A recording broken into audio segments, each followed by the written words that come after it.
I'm very happy to be speaking with you today about a general background on tobacco taxes. Коллеги, я рада с вами сегодня буду говорить про общий обзор налогов на табачные изделия. The main topics we'll talk about is one, revenues and prices in the relationship, what is the right level of taxes, different types of tax systems, and finally, illicit trade. Коллеги, мы с вами сегодня поговорим про доходы на табачные изделия и что такое правильный уровень налогов. Также мы поговорим про виды систем налогообложения табачных изделий. So what we know, there have been tax increases in enough countries now over the last 10 or 15 years that we know certain things that are general outcomes. То, что нам известно на сегодняшний день про налоги на табачные изделия, во многих странах происходит повышение налогов, и то, что мы знаем, это наблюдение за последние 10-15 лет. We have seen that in virtually every country that increases taxes, decreases smoking, and increases government revenue. То, что мы можем наблюдать, это то, что во всех странах, в которых повышались налоги на табачные изделия, улучшалось здоровье населения и повышались доходы в казну. Since smoking is addictive, people decrease smoking and quit smoking slowly. So we see that although health improves, revenues improve. So we call it win-win. The government improves health and gets more money. Поскольку табак вызывает привыкание, то уровень потребления табака происходит достаточно постепенно. Even when there are problems with smuggling illegal cigarettes, even in those cases, revenues still increase and people do smoke less with higher taxes. Даже несмотря на проблемы с контрабандой, все равно при повышении налогов это делает свое дело, доходы в казну увеличиваются. Okay, let's talk a little bit about what makes up the different components in the price of cigarettes. Давайте посмотрим на разные составляющие, из чего состоит цена на сигареты. The next slide because it shows more easily, I think, what makes up the prices. Я переключу на следующий слайд, потому что он более графично покажет, из чего состоит цена на сигареты. The red and blue include both the production costs and the profits in making cigarettes. Если мы посмотрим на левую часть вот этой шкалы сигареты, красная – это затраты на производство, а синяя – это прибыль производителя. Это составляет цену производителя. Как мы видим, затраты на производство, красная часть, это лишь малая часть от общей стоимости сигарет. Now, if we add the wholesale margin, this yellow, then we get what's called the out of the factory price or wholesale price. Если мы к этому добавим еще оптовую маржу, то это будет уже отпускная цена с завода, так называемая. And then the only final piece that is not taxed is then the retail margin, what the people who are actually selling cigarette packets to customers. Единственная часть, которая не подлежит налогообложению, это розничная маржа. So these next two, the other blue and the green, these are the taxes imposed on cigarettes. In this case, we have the excise tax just on cigarettes is higher than the value-added tax, the green. Собственно говоря, акцизы, вот эта синяя часть, она больше, чем зеленая часть, другие налоги. А другие налоги это НДС и некоторые еще налоги, налог на продажу и на импорт.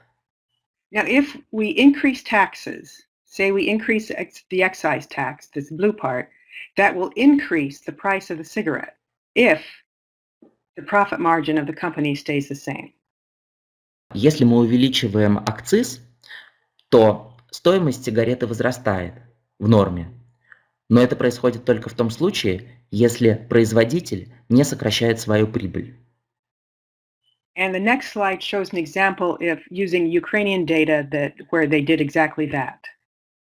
На следующем слайде мы видим пример из Украины. Там произошла именно такая ситуация. The red part on this graph is the actual profit of the companies. А красные столбики – это цена производителя, ну и розничная маржа.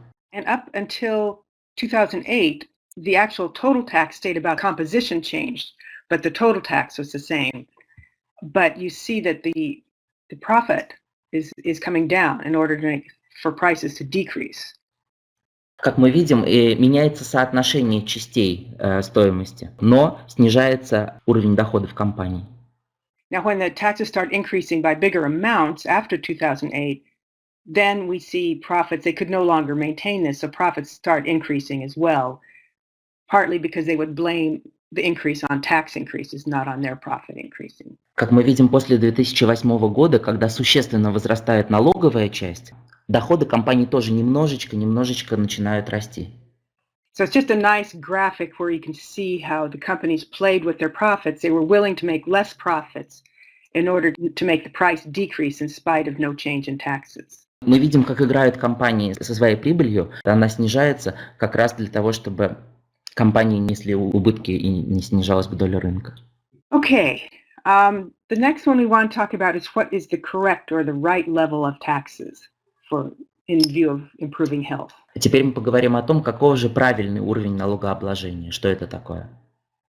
The World Bank has suggested something between 2/3 and 4/5 of the retail price should be tax, any kind of tax. Всемирный банк предлагает, что уровень налоговой ставки должен быть от 2/3 до 3/4 розничной цены. The WHO has come out with a higher threshold saying that taxes excise alone, not including NDS, should account for 70% of the retail price. У Всемирной организации здравоохранения другая рекомендация, более строгая. Они говорят, что только акцизная часть должна составлять 70% от розничной стоимости. There's another issue too, that we can't just increase prices one time and stop. Prices need to increase at least as inflation and incomes. Тут еще есть одна вещь, которую необходимо учитывать. Невозможно просто взять и повысить акцизы или в целом налог. Акцизы необходимо продолжать повышать, чтобы скомпенсировать рост инфляции и делать поправку на рост покупательной способности населения.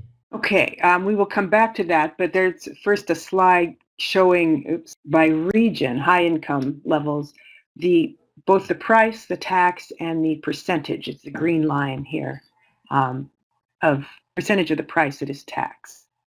На этом графике мы видим, это интересный график, мы видим здесь соотношение среднюю, вот синяя это средняя стоимость за пачку, а красная часть это акцизная часть, то есть акциз за пачку. Линия зеленая это в целом это общий уровень налога в проценте от цены. And as we would expect, the higher income countries have both higher prices and a higher percentage of tax. И как мы ожидаем, в странах с высоким уровнем доходов населения, это самый левый столбик, там будут выше налоги и выше будет цена. Okay, I would like to talk a little bit again on affordability that we just mentioned. Я бы хотела теперь поговорить немножко про доступность, которую мы упоминали немножко раньше. We want to make cigarettes more expensive in order to get people to smoke less, but they need to be more expensive both compared to other goods, but also compared to incomes. People who have higher income can afford more of everything, including cigarettes. So that's why we want the price of cigarettes to increase faster than inflation, but also faster than rising incomes. По мере того, доступность сигарет возрастает, по мере того, покупательная способность. Вот, и нам нужно... Okay, as many of you know, there are three basic types Коллеги, как многие из нас знают, есть три tobacco, основных any kind типа of акцизного excise налога. system. Специальный налог, адвалорный и смешанный. Каждый из них имеет свои преимущества и свои минусы. Мы сейчас это And обсудим. each has its own advantages and disadvantages, which we will discuss. A specific tax is based on the quantity, the amount, the tax per pack, the 10 rubles per pack of cigarettes, or 50 rubles for 1,000 cigarettes. So it's based on the quantity. Специальный налог основывается на количестве. Например, 50 рублей на 1000 сигарет. То есть, как правило, берутся штуки сигарет или пачки. An ad valorem is a percent of the value of the product. So we need the price of the product to know how much the tax is.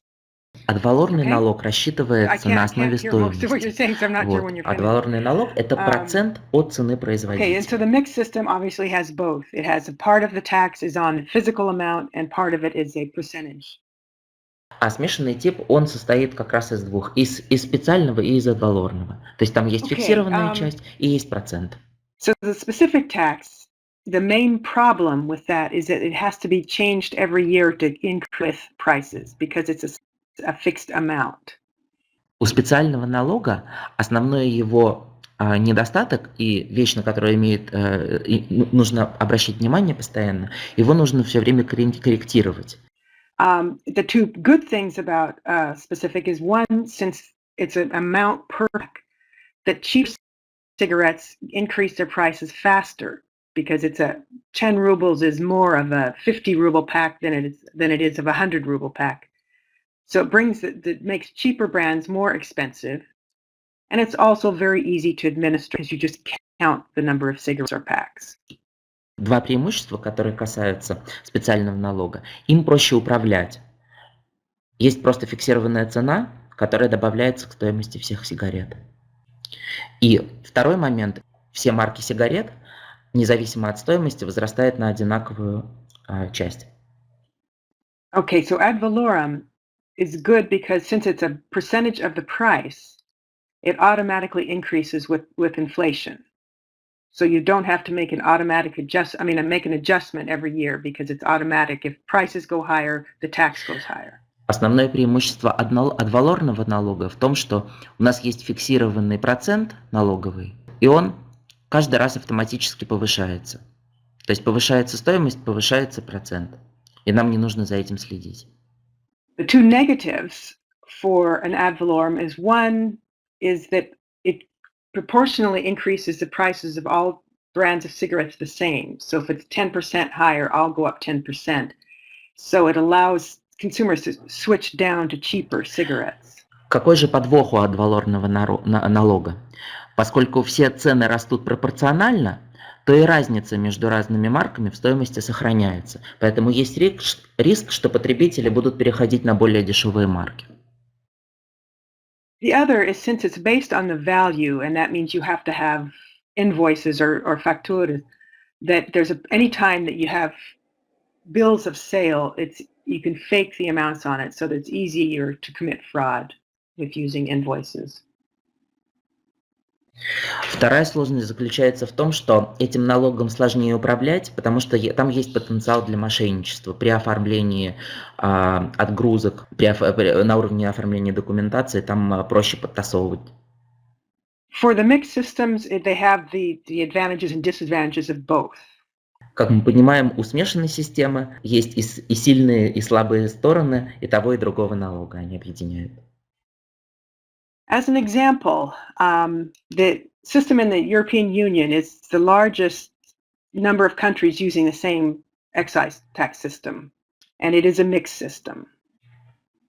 Хочу вам привести пример. Евросоюз– это самая большая в мире юрисдикция, которая использует одну и ту же систему. Они используют смешанный акциз. So all member states must have one single ad valorem tax rate for all cigarettes. But it can vary by country. It doesn't have to be the same, but it has to be one rate. У всех государств, членов Евросоюза, должна быть единая ставка, единый адвалорный налог, но сам уровень может различаться в зависимости от страны. They also must have a specific tax, and the total tax must be at least 57% of the weighted average retail price. Тем не менее, суммарный акциз должен составлять не менее 57% от средневзвешенной продажной цены. And then they add that there must be a minimum tax of 90 euros per 1,000 cigarettes starting this year. Однако с этого года ввели еще одно условие, что минимальный специальный налог должен составлять как минимум 90 евро за 1000 сигарет. Now, for the new members, they have some years before they have to reach this level, but that is the general law for all EU. Это общий закон для всех стран Евросоюза, но для новых членов могут быть исключения первые годы, пока они достигнут этого уровня. And this next is just a different way of looking. It's very similar. It's which countries and regions have which kind of system. And we see, of course, for both the richer and the European, that it's mostly mixed. That's because of the EU. Here and here. В этой таблице мы видим разбивку по странам, вот, как происходит налогообложение табачной продукции. Вот в колонке уровни доходов мы видим страны разбиты по высокий, средний и низкий доход. А по оси X мы видим систему акцизов на сигареты. So there's clearly a lot of variation. Очень сильно разнятся ситуации в разных странах. So what have we learned? The first one, which in tax policy in general, is to try to keep the system as simple as possible. Что мы узнали? Что система налогообложения, она должна быть максимально простой и прозрачной. In theory, we would like to tax all cigarette products in a comparable way in order to limit switching between products. В теории мы бы хотели обложить все единым налогом, чтобы избежать того, чтобы люди перескакивали с одной марки на другую. As far as rates, we have the different between the WHO and the World Bank. Both of them are very high rates, higher than most countries.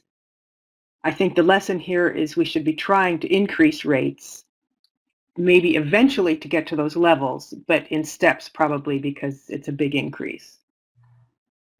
Что касается рекомендованной ВОЗом ставки в 70% акцизов, безусловно, речь идет о том, чтобы постепенно приходить к этому уровню.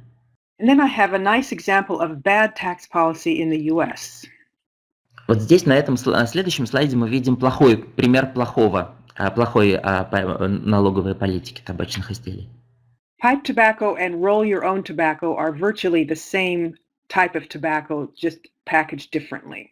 Здесь мы видим примеры налоговые ставки на табак для трубок и табак для самокруток, которые по сути являются одним и тем же, просто по-разному упакованным табаком. Pipe tobacco became, I should say, roll your own tobacco became more expensive by $22 per pound or half a kilo. And we can see what happened. Demand for roll your own dropped, demand for pipe tobacco increased because they're the same use. Мы здесь видим пример того, как при уменьшении налоговой ставки на табак для самокруток возрос спрос на них. И наоборот, соответственно, очень сильно разошлись у них пути. You don't want to change, especially if two tobacco products are very similar, you want the rates to be very similar as well. Если табачная продукция очень похожа по своей природе, то мы хотим, чтобы налоговые ставки на них были тоже очень близкими, очень похожими. Okay, the last topic I want to spend a little bit of time on is illegal trade, illicit trade in cigarettes. Я бы хотела потратить немножко времени на обсуждение незаконной торговли. It is a legitimate concern of many governments if they are afraid if they increase rates, there will be increase in illicit trade. But it is also used by the tobacco companies as a scare tactic to discourage governments from increasing tax rates. Правительство серьезно обеспокоено, что по мере роста налогов увеличится незаконная торговля. Однако это является также и серьезным аргументом табачной продукции, которая устрашает, что да, действительно, при повышении налогов очень сильно увеличится незаконная торговля. It's a little bit old, it's from 2010, a map of sources and destinations of illegal trade. Это уже достаточно старая карта, но она интересная. Здесь на этой карте показаны источники и рынки сбыта контрабандных сигарет в мире. The biggest sources of illicit cigarettes are China, Russia, and Ukraine. Китай, Россия и Украина – это основные страны-поставщики контрабандных сигарет. Now, interestingly, Russia is also a target for some of the Chinese cigarettes. So it both has illicit trade coming into the country and then also out.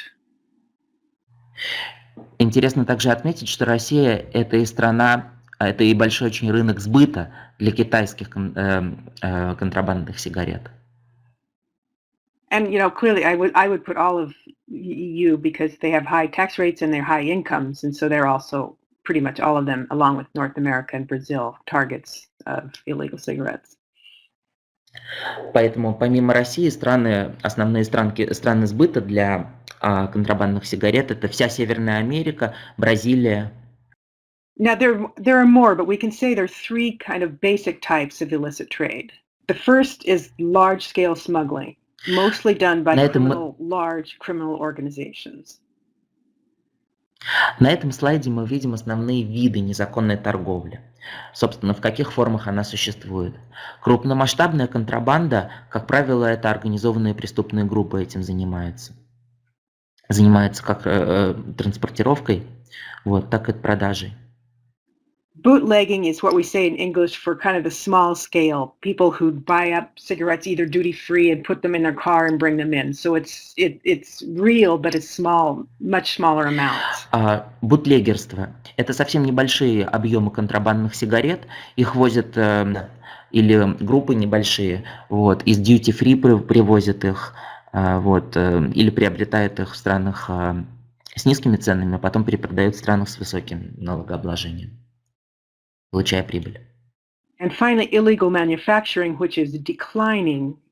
It is both the fakes made in China and like what was happening with Philip Morris in the U.S. on Indian reservations with different laws. So it was made in real factories, but after hours and not declared. И третья группа — это контрафактная продукция, это табачные изделия, которые производятся незаконно, это подделка брендов. Например, в Соединенных Штатах, в индейских резервациях, где существует другое законодательство, это часто происходит. И потом это вывозится оттуда и продается в городах. But today, China is definitely the largest source of illegal manufactured cigarettes. Но на сегодняшний день Китай — это, безусловно, самый большой в мире источник контрафактных сигарет. This is just an estimate on the scale, and you can see that almost 3/4 of illegal trade are the large-scale smuggling by criminal groups. На этом слайде мы видим разбивка. Мы видим, что большая часть, 70%, это крупнооптовая контрабанда, это крупные ОПГ, которые как раз завозят контрабандную продукцию. The other two are smaller, the small-scale individuals, and then the illegal manufacturer are much smaller. Как мы видим, на бутлегерство и на контрафактную продукцию приходится гораздо меньшие доли. And then there's a small И совсем маленькая доля, видите, она даже здесь практически не видна, это продажа сигарет через интернет.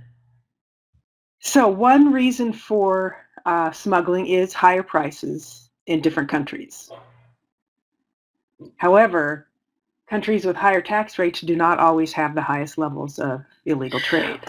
Как мы видим, основная причина нелегальной торговли – это высокие цены. Но при этом очень важно отметить, что в странах, где высокое налогообложение, не обязательно будет высокий уровень контрабанды. One example of this is early, they continued, but in Turkey, as they increased taxes and prices, they were able to keep illegal trade level. It did not increase. Было показано, что Турция ввела более высокий налог, но тем не менее это не отразилось на росте нелегальных продаж и контрабанды. So reasons for illicit trade for the large scale are really more things like existence of informal trade channels, weak governance, ineffective tax administration, and easily cross borders. В чем же основные причины масштабной незаконной торговли? Это неформальный канал сбыта, который не удалось победить, не очень высокий уровень таможенного и налогового управления и, собственно говоря, слабо контролируемые границы.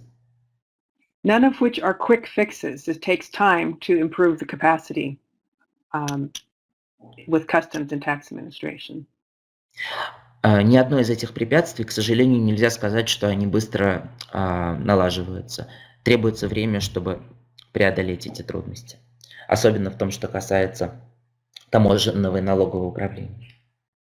But some things that have shown to help are things like strengthen capacity in tax administration, customs, increased enforcement and penalties, and also international cooperation with the neighbors. That's one thing that has helped the EU because they can cooperate. It's a big group of countries that cooperates on controlling illegal trade. Что необходимо сделать для того, чтобы уровень незаконной торговли снизился? Необходимо улучшить качество налогового таможенного администрирования, усилить исполнение штрафных мер и наладить международное сотрудничество. Хороший пример мы можем видеть в странах Европейского Союза, которым удалось синхронизировать налоговую политику и обмен информацией. Okay, we're almost there. One is just a graph to show that higher tax rates, higher prices and taxes are not always associated with higher illicit trade.